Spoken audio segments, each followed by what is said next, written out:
Halo semuanya, nah belakangan ini kita pasti makin sering ngerasain ada satu batas yang tipis banget tapi super krusial antara benar-benar berdedikasi sama kerjaan dan terjebak di lingkungan kerja yang toksik.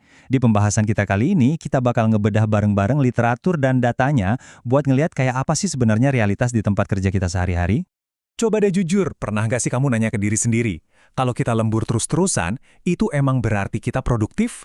Pertanyaan ini sengaja kita angkat buat menantang tren glorifikasi gila kerja di zaman sekarang. Apakah ngabisin waktu berjam-jam di kantor itu beneran tiket menuju sukses, atau malah tiket VIP menuju kehancuran fisik dan mental? Oke, supaya lebih gampang, kita punya 5 poin utama yang bakal kita bahas hari ini. Kita mulai dari bedanya budaya kerja dan produktivitas, terus ciri lingkungan toksik, bahaya toxic positivity, dampak fisik dan mentalnya, sampai ke urusan celah hukum dan solusinya. Sip, kita langsung masuk ke bagian pertama, yaitu budaya kerja versus produktivitas. Kita bakal tarik garis tegas antara usaha yang sehat dan norma yang sebenarnya bahaya. Kamu pasti udah nggak asing lagi kan sama istilah hustle culture? Nah, kalau dari literaturnya, ini tuh budaya yang nekenin banget soal jam kerja yang panjang, harus selalu available 24 jam, dan mengorbankan kehidupan pribadi sebagai bukti kalau kita itu dedikatif. Persaingan ekonomi yang makin ketat, ditambah paparan media sosial, malah memperparah ilusi ini. Seolah-olah, kuantitas waktu yang kita habisin itu sama dengan kualitas pekerjaan kita. Padahal, ya nggak gitu konsepnya. Mari kita lihat bedanya.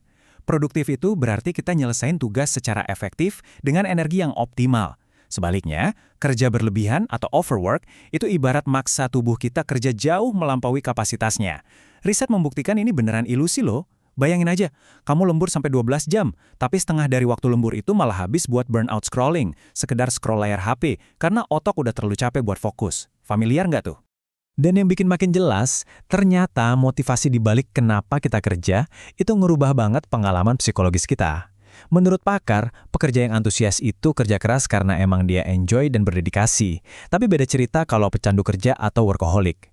Mereka ini kerja berlebihan karena ada dorongan paksaan dari dalam diri dan ngerasa bersalah banget kalau sampai berhenti.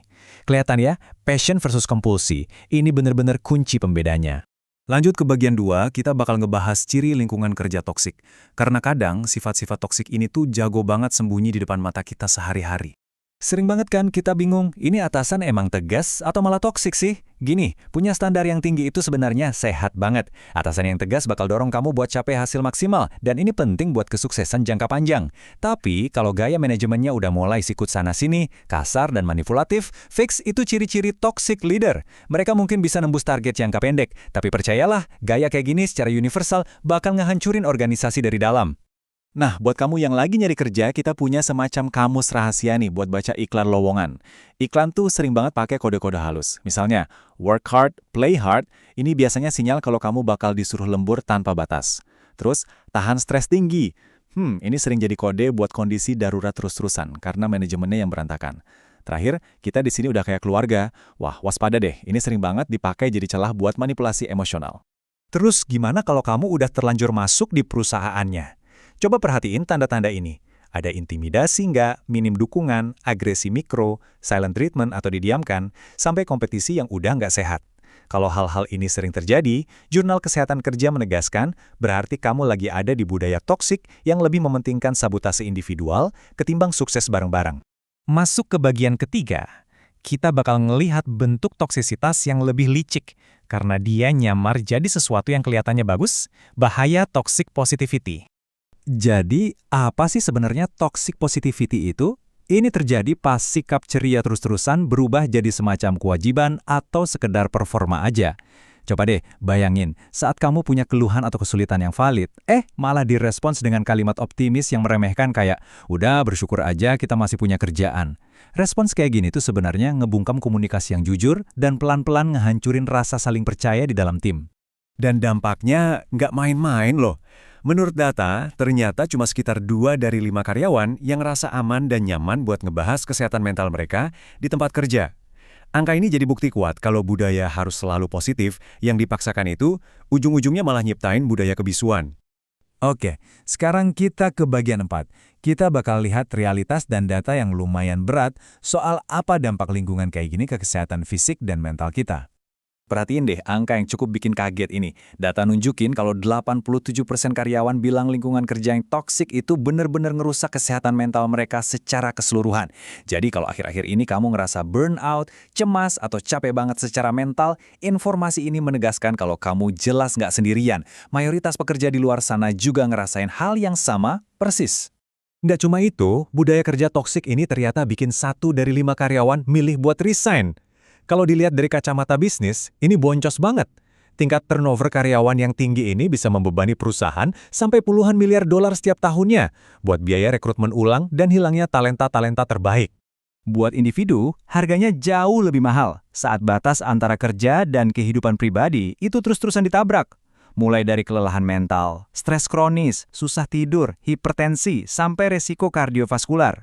Dan oh ya, jangan lupa soal productive guilt. Itu loh rasa bersalah yang luar biasa pas kamu nyoba buat istirahat. Ini benar-benar siklus yang ngerusak tubuh dan pikiran kamu. Di sisi lain, perusahaannya juga nanggung beban berat.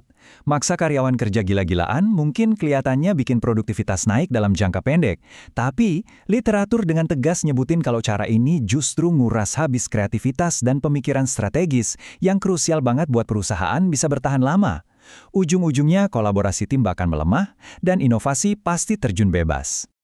Terakhir, di bagian 5, kita bakal ngecek celah hukum dan solusi nyata apa sih yang bisa kita ambil bareng-bareng.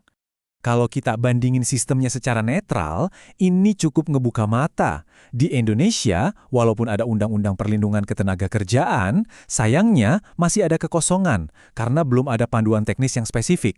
Beda sama Singapura yang udah punya panduan terintegrasi yang jelas. Kekosongan regulasi inilah yang sering banget bikin pekerja kita terekspos sama bahaya psikososial tanpa perlindungan yang pasti. Terus, solusi sistemnya gimana dong? Para pakar sepakat, kita butuh pergeseran dari sekedar bereaksi jadi pencegahan sejak awal.